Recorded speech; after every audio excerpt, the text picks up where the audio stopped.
Most people look at a scene and see what happened. I see what was planned.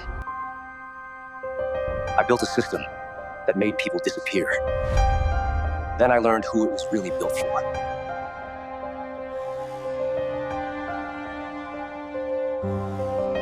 The body was not the problem. The problem was the chair. It sat in the center of the abandoned Mapogu warehouse, perfectly upright, facing the door like it had been expecting company. No body in it, no blood, no scuff marks suggesting anything had been dragged. Just a chair, alone, positioned with the deliberate precision of someone who had taken their time. Someone who wanted the person who found it to feel exactly what Naledi Makona was feeling right now, which was the very specific discomfort of realizing you were not investigating a crime scene. You were reading a sentence written by someone who knew you were coming. She stood in the doorway for 11 seconds before stepping inside. She counted. It was a habit, letting the room speak before she disturbed its grammar. The chair was expensive, dark wood, the kind found in boardrooms where powerful men make decisions that ruin ordinary lives. The single bulb above it was new in a building with no other functioning fixtures. The floor around it had been swept, a clean circle in the dust exactly 2 meters wide. And on the seat, folded like a hotel towel, was a piece of paper. She photographed everything before touching anything. Evidence photographed before contamination told the truth. Evidence touched first by eager hands told the story of those hands instead. She unfolded the paper wearing gloves that Lieutenant Bay had rolled his eyes at and found 4 words in clean, unhurried handwriting. 14 days. Next Tuesday. She bagged it and walked into the cold Seoul night, where Bay was leaning against the car, eating from a paper bag, checking his phone with the investigative urgency of a man watching cooking videos. He looked up. Anything? Naledi considered him carefully. Bay was not stupid. He was something more dangerous than stupid. He was a man who had been inside a broken system, so long the broken parts felt like furniture. He was comfortable. And comfortable men were the reason cases in every country went nowhere, while someone terrible continued sleeping perfectly well at night. A note, he said. A schedule, she replied. He went back to his phone. She got in the car. That night, in her apartment above a convenience store whose owner greeted her each morning with the baffled warmth of a man who had never expected to like a South African detective, but had fully committed to it, Naledi spread everything across the floor. 7 disappearances by district, 14-day intervals in red, the chair, the note, and in the corner, circled in hesitant pencil, the name that kept surfacing like something dead in still water. C.O. June. She had read his file 3 times. Born in Busan, rose through an organization with fingers in construction contracts, port logistics, and the kind of business that never appears on any registration but funds everything around it. By his late 20s, he was the organization's architecture. By his mid-30s, its most feared name. Then 6 years ago, he simply stopped existing.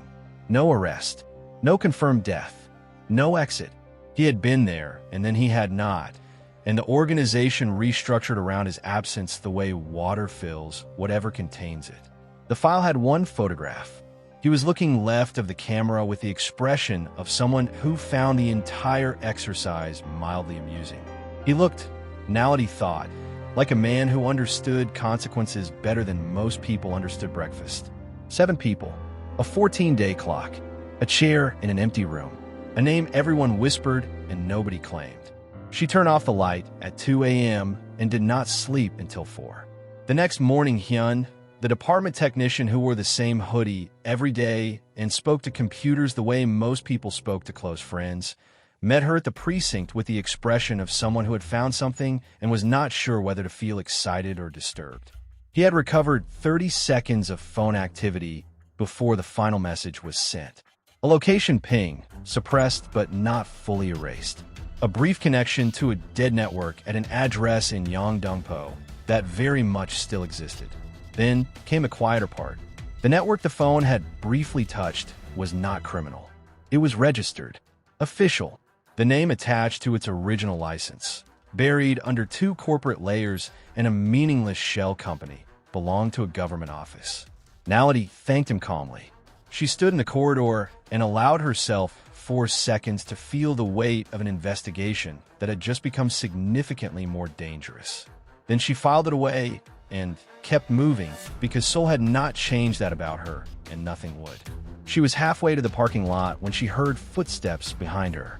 Measured, unhurried, the rhythm of someone who had never needed to chase anyone because they always knew where people were going before the people themselves did. She stopped. He stopped. "You found the network," CO June said. She turned. He stood 6 feet away in a dark coat that cost more than her flight to Seoul. That same expression from the photograph alive on his face. Except today, something else lived beneath it. Something that looked, if she was reading it correctly, and she always was, like urgency. "The government office," she said. His jaw shifted slightly. The smallest possible confirmation from a man who had hoped she would not find it this fast. "That is not an office," he said. "That is a door. The people behind it have been building this for 11 years. Everyone who tried to open it without preparation became one of the 7 names on your map." The corridor was empty. The light buzzed faintly. Somewhere down the hall, someone argued about budget allocations with the passion of a person who had absolutely no idea what was happening 30 meters away. Nality looked at him. "Walk with me," she said, and he did. Seoul carried on around them, indifferent and enormous, as the 2 most unlikely partners in Korean investigative history walked into the cold morning with something forming between them. Not trust, not yet, but the recognition of 2 people who had both been the most dangerous person in every room they had ever entered, and who had just identified that quality in each other. It felt like standing next to a mirror in a dark room. Useful, slightly unsettling, absolutely necessary. Whoever built that network behind a government door was counting on the investigation being slow, compromised, and afraid. They had not accounted for her. They had not accounted for him either. And that, in Nality Makona's experience, was exactly the kind of mistake that ended empires. This network erased 7 lives and hid behind government walls. If that disgusts you, comment below and tell us whether you think CO June can be trusted or whether he is part of the same darkness.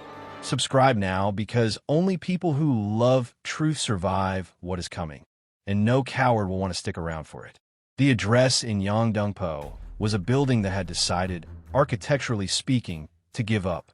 For stories of crumbling concrete wedged between a closed laundry and a pojangmaka, whose owner gave Nality the careful look of a man who had learned that strangers asking questions about his neighbors were either police or trouble, and that the difference was mostly paperwork and rarely mattered. She did not flash her badge. She noted his face and kept walking.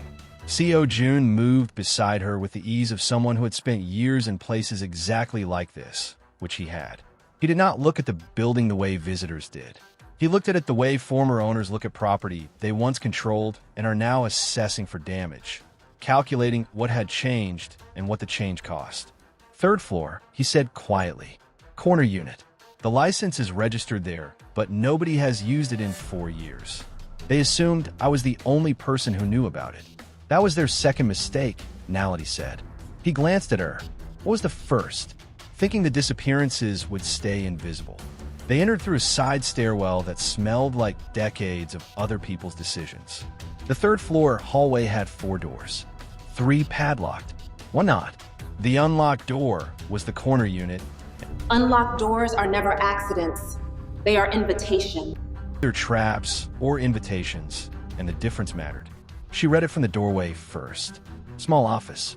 Dusty desk, 2 chairs. On the desk, a single manila envelope.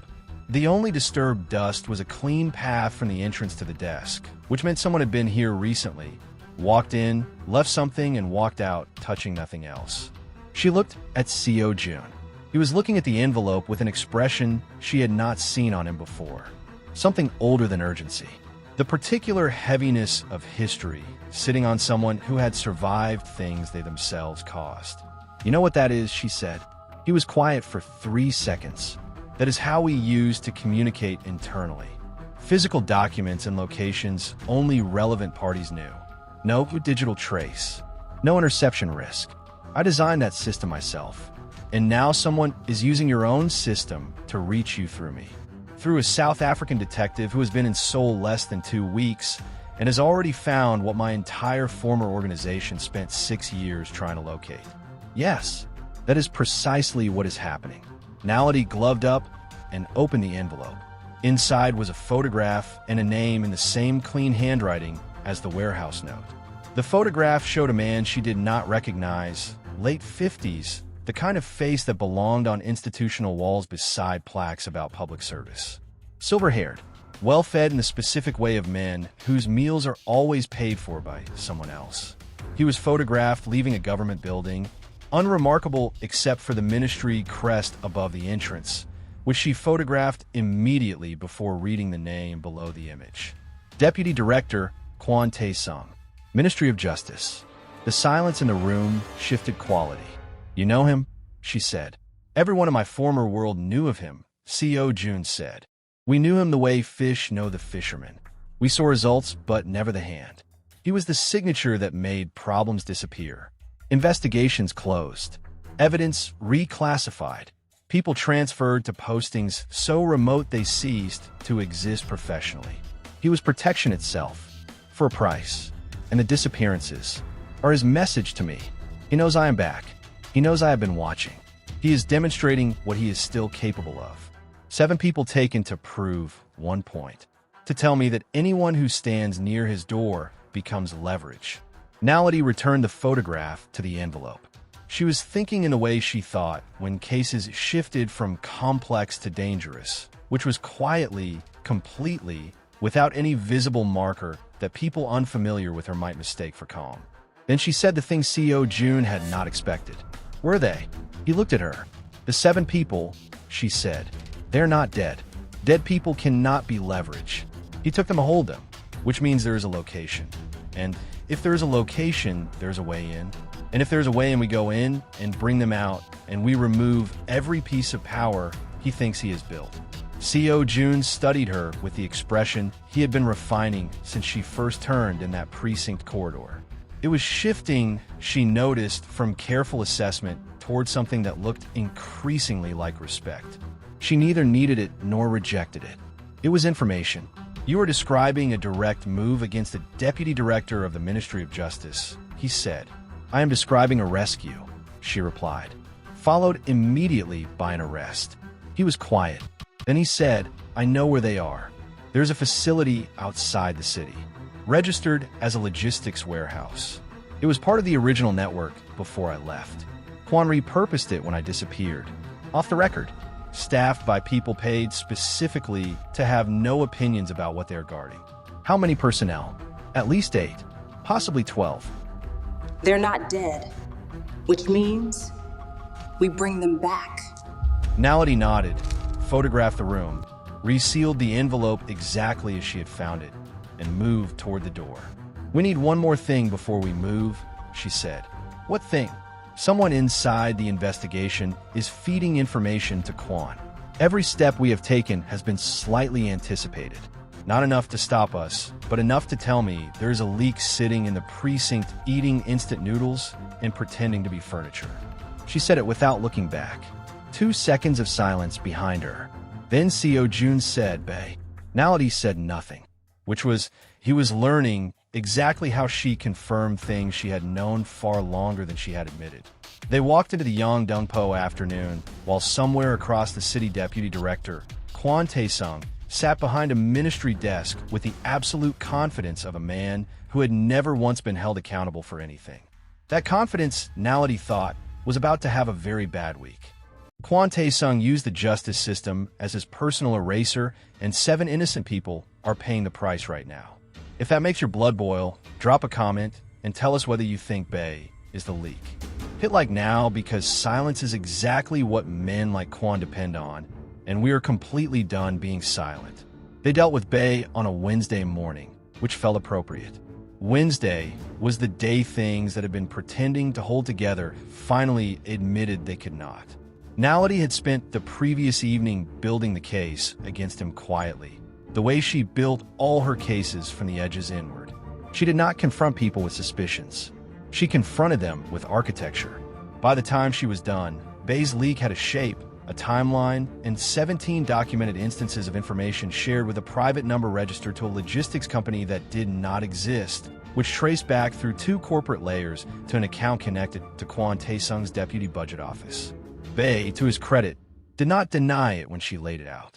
He sat in the chair across from her, in the same precinct he had occupied for 11 years while the broken parts felt like furniture, and he looked at the table. He was not ashamed. She noticed. He was tired. There was a difference. I have a daughter. She needs surgery. Nality looked at him for a long moment. She understood what desperation did to people. Understanding it did not change what he had done. 7 people were in a warehouse outside the city because of the information he had passed along. Understanding a thing and excusing it were 2 entirely different rooms. "You're going to tell me everything you told him," she said.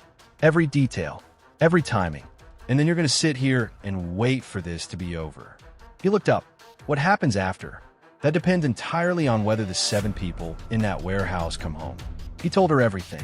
It took 40 minutes. She recorded it, documented it, and left him with Officer Cha. The one officer she had verified had no connection to Kwon, a young woman with the precise energy of someone who had been waiting her entire career for this building to be taken seriously. Then Nality went to find Seo-jun.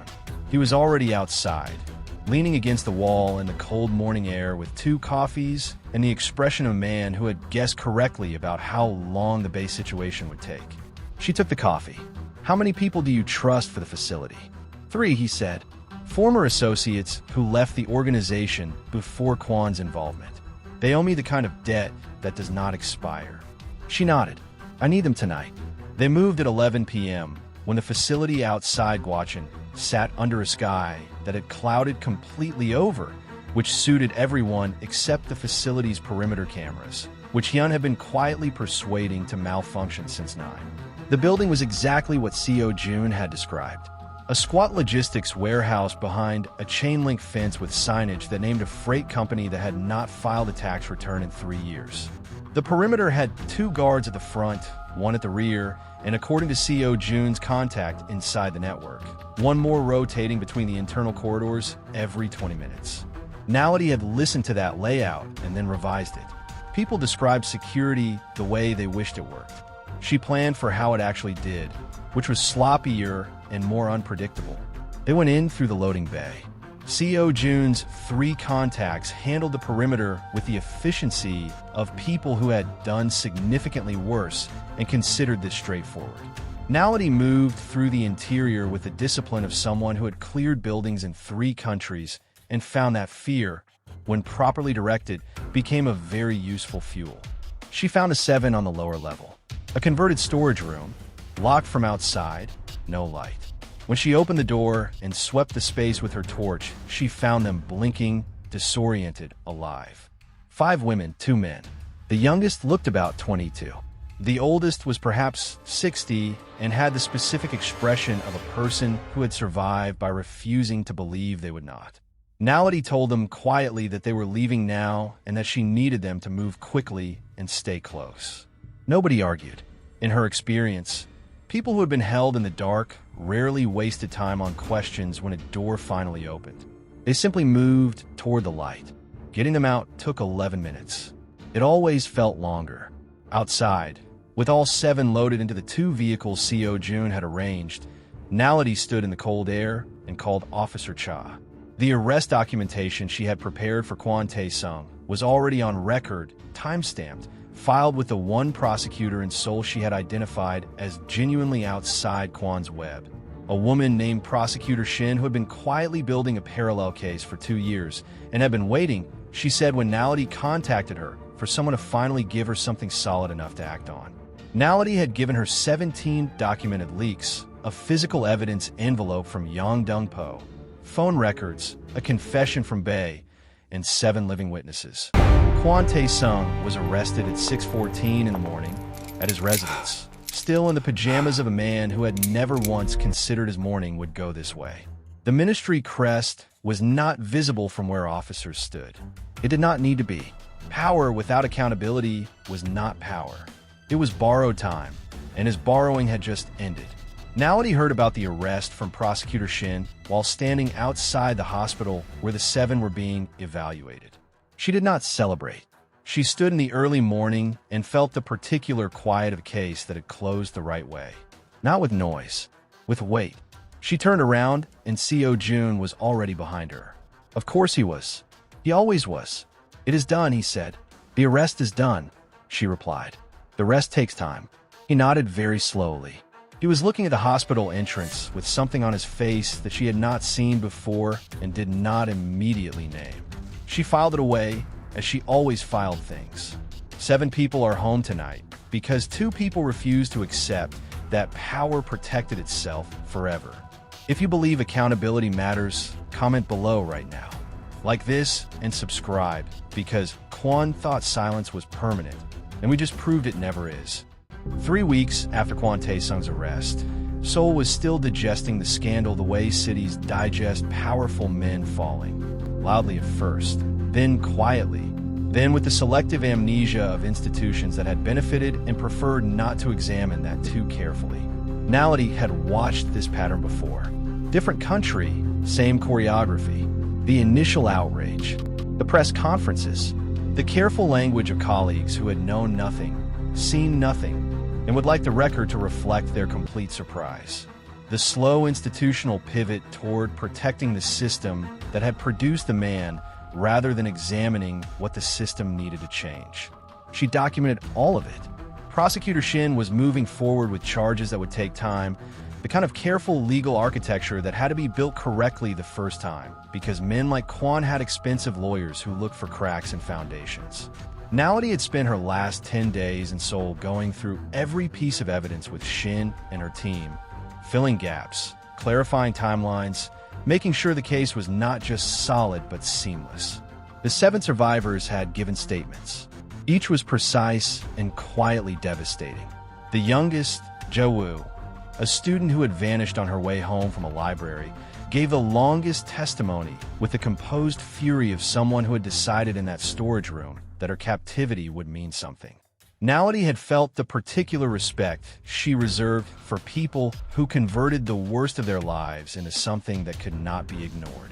On her last day in Seoul, she finished the final documentation at noon, submitted everything to Prosecutor Shin, shook hands with Officer Cha, who had grown 2 inches in professional confidence over 3 weeks, and walked into the cold December air. She had 1 stop left. The Han River in December was wide and gray and moved with the indifferent authority of something that had been here long before the city and would be here long after. Nality stood at the railing and thought about rivers sometimes. They went where gravity told them to go and did not negotiate. She heard him before she saw him. The same measured steps, the same unhurried rhythm. Seo Jun came to stand beside her at the railing.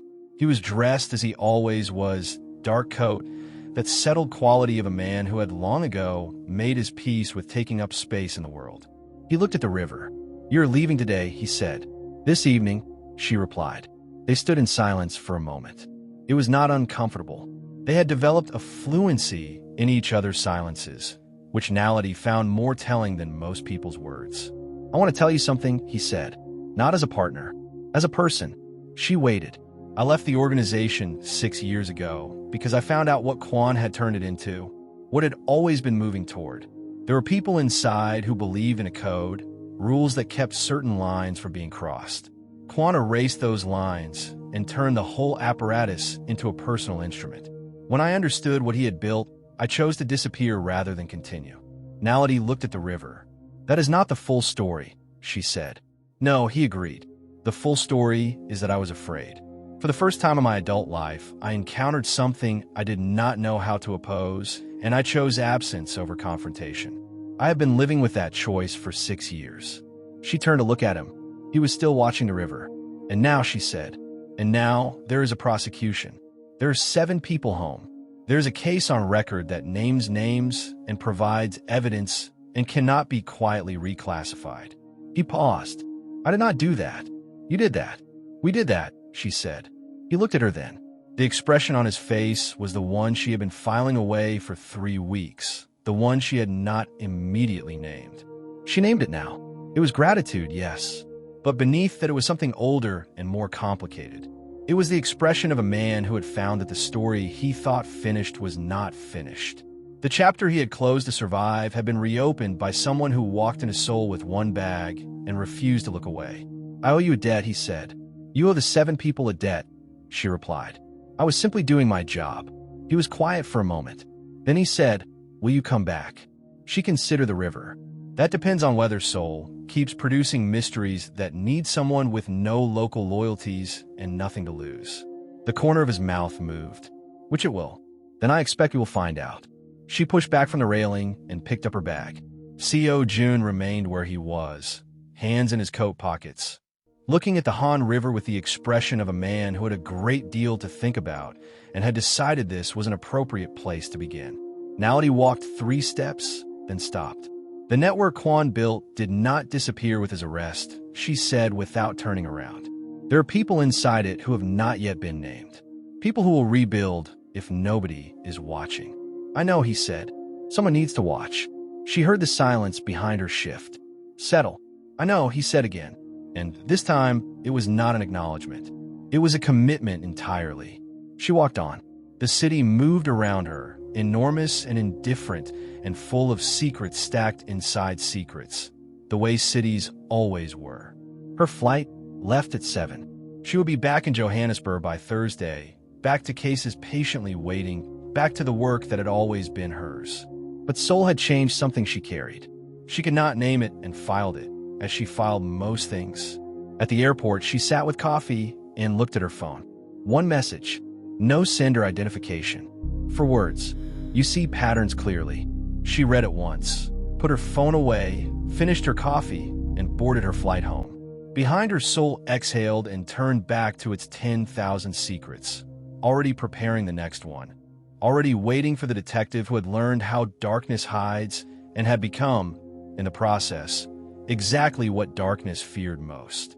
Naledi Makona was not finished. She was, in every way that mattered, only just beginning her story. Kwon fell because 2 people refused to let silence win. If this story moved you, subscribe right now and leave a comment telling us what you think Seo Jun does next. Share this with someone who believes truth always finds a way, because only people who gave up on justice will scroll past without a word.